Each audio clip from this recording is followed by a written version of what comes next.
Shuvi Etrata, pasok na bilang semi-regular host sa It's Showtime pero sino ang matatanggal? Isang bagong kabanatang nagbukas para kay Shuvi matapos kumpirmahin mismo ni Vice Ganda na isa na siyang semi-regular host sa It's Showtime. Mula sa pagiging simpleng guest co-host, tuluyan ang umangat ang kanyang papel sa noontime show na araw-araw ay inaabangan ng milyong-milyong manonood.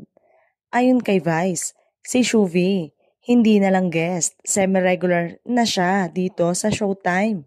Isang pahayag na agad ikinatuwa ng mga fans ni Shuvi na matagal nang umaasang mapapabilang siya sa solid lineup ng host.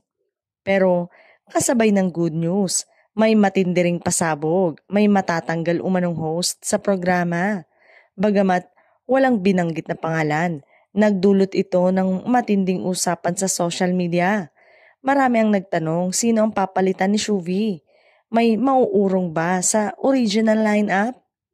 Hindi may tatangging mabilis na nakapukaw ng pansin si Shuvi dahil sa kanyang natural na kakulitan, pagiging totoo sa sarili at sense of humor na swak sa mga manonood.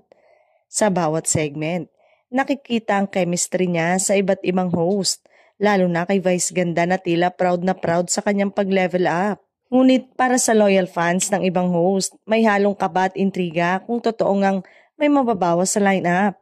Malaking adjustment ito para sa mga show na mahigit isang dekada nang nagbibigay saya sa tanghali.